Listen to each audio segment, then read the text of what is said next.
What's up, everyone? It's me, your friendly neighborhood pastor, and today I'm going to be reacting to a video that shows you how gullible people really are.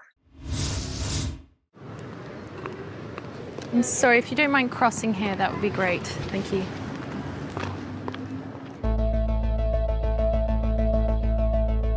We like to think of ourselves as independent and not easily bossed around. We take pride in the fact that we question things that are told to us and we question what people tell us to do. But how true is this really? I have definitely seen myself as someone who always goes against the flow. When I was growing up, I was always in the alternative scene. I was a skateboarder. I liked things that most of the people around me didn't like. I wasn't into the radio. I liked the cool music that I'd get from my older friends. When I grew up, skateboarding wasn't popular, but I was into it even though I was made fun of. So I would think of myself as someone that wouldn't easily follow a trend. Let's see how this experiment goes.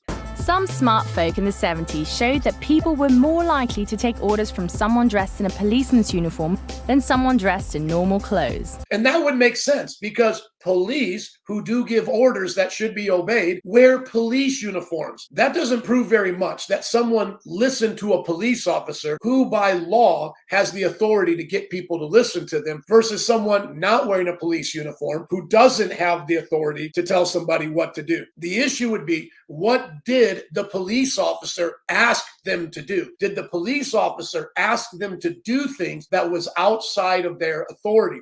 I'm going to assume the role of an authority figure. Got my serious jacket on, got my heels, high-vis jacket, clipboard. Will people be more likely to take orders from me in my uniform or in my normal clothes?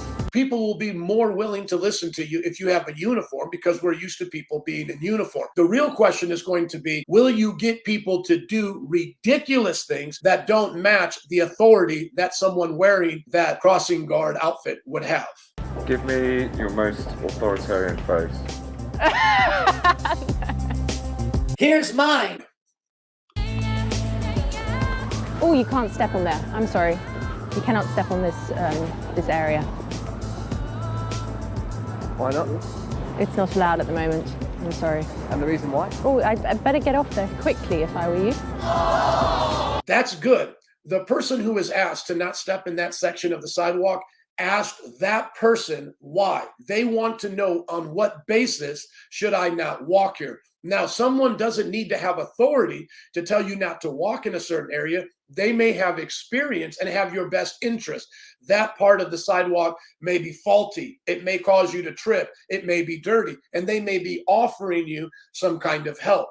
But if they're simply just demanding you to do something, it is good to ask them, why should I do that something? Is it because you're helping me? Is it because you know something that I don't know? Here the woman just simply says, don't do this because I said so. And thank God this person has enough common sense to not go along with that. You can walk on the black line. That'd be great. Because we're keeping it free.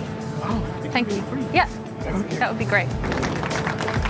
I feel sorry for this individual. His politeness made him an easy mark. He was told something that was ridiculous. Notice that she's wearing a uniform and that this could be common for someone in crowd control. That makes sense. But to be told to walk on a black line, why would someone in crowd control do that? This is harmless enough to the individual and to those around him. He wouldn't be in danger of hurting himself or hurting others by simply walking on that line. But he showed how easily gullible most people are out of politeness. He should have asked her, why that black line? And what is going on that you're asking me to do such a thing?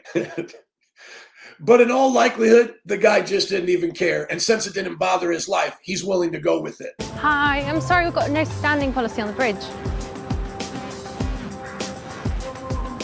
Really? Yeah. No standing. No, so That is such a Karen move right there. She's playing that role perfect. you've got to keep walking. That's okay. Yeah, got to keep walking, thanks. Yeah. Good for him. He knows that this woman doesn't have any authority. She doesn't give him any good reasons to keep moving. So she's not looking out for his best interest. He doesn't obey that command. Good for him. I'm sorry, sir, we have a no standing policy on the bridge. Oh, actually, yeah. No problem. Thank you. He should have asked, why can't I stand here? Sadly, in the West, being polite can make you gullible. It doesn't mean you're rude when you question someone's authority. And when we see encounters with people and police officers or those in authority and they're questioned and those police officers act badly, that shows that they can't do their job well and shouldn't even have that authority. All of us should be able to question authority without being rude or disrespectful, but do so in a way that shows our human autonomy, that shows our worth and value, that we are not slaves or servants of anyone. And so this woman wearing a uniform asked this man to move along because there's no standing, and out of politeness, he kept moving. I wonder how far she could take it. Could she ask him to keep moving and not stop even past his destination? No, you're not allowed to go into your destination now. You must keep going. How long would a man keep walking like that and not standing or going to his destination based on just the information she gave, which is simply a command? When we are asked to do things, we should ask the person, why are you asking me to do this? And by what authority do you ask me to do such and such a thing? And then you could ask, what happens if I don't? You can cross. Just hold on to the bridge. That's it. Okay. You're not going to die. Yeah, it's just safety measure. Okay, thank you. Thank you very much. I'll help you along. This is definitely the worst one of the bunch. They are obviously watching people walk by that are not holding on to the side. Now she's not just saying you have to walk and can't stand. She's saying while you walk, you have to hold on to the rail like a child. And then the woman asks, we're not going to die. It's a safety measure. At that point, if you truly believe your life was in danger to the point when crossing a bridge that you had to hold on to it because of what someone told you, don't you think you should ask more questions? Why is this bridge so dangerous that I have to hold on to cross it? And the fact that these people consider the danger that they're in and yet trust this person to bring them out of danger without asking any more questions shows the gullibility of people. There was definitely more of an authority when I was wearing my high vis. A high vis is a powerful jacket. Of course, there's going to be more authority when you have the jacket. I don't think that's surprising to anybody. It's sad and somewhat surprising to see how much authority people allow complete strangers to have over their lives without any explanation, even to the point of asking them to do irrational things. Can't stand here at the moment. If you mind moving to the side, that would be great. Yeah. Sorry, you can't stand here. People who have to be moving. Yeah, that's all right. Thank you very much. Great. Sorry, we can't have prams go through the main area. If you just don't mind going down the side. Yeah. These are examples of, once again, people's politeness. They're not being asked to do something that's really out of the ordinary from someone that would be wearing a vest like that in a marketplace. They're more or less just taking the humble route, the polite route, and just following this person's orders. But this should be a wake-up call to all of us that we should question when we're asked to do things in environments where we don't know what kind of authority those people have or what reasons they have to wield that authority over us. A perfectly good question to ask here from someone that would be less gullible and more self-aware, more situationally aware, would be to ask, and who are you and what are you doing here? And why are you asking me to do such a thing? If you work as a crossing guard or you do crowd control in these kind of spaces, you shouldn't be turned off by people asking those questions because you need to be able to give those answers in humility to have your authority be respected. Otherwise, you're using your authority in a domineering way, and that should not be respected. We have a very strict backpack policy here. If you can just hold it in your hand, that would be great. Thanks. I just have to check that everyone's got their backpacks off before you go. Okay.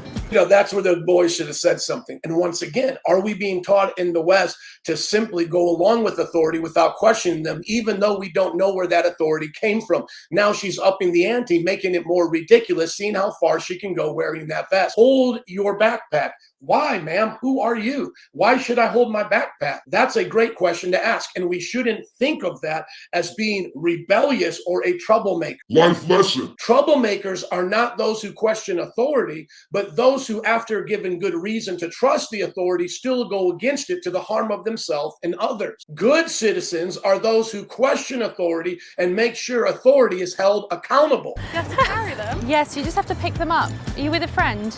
No. Oh, there's two of them. Do you mind picking one up? The woman's being asked to pick up her dog. Why not at this point ask the person, who are you and by what authority do I need to pick up my dog?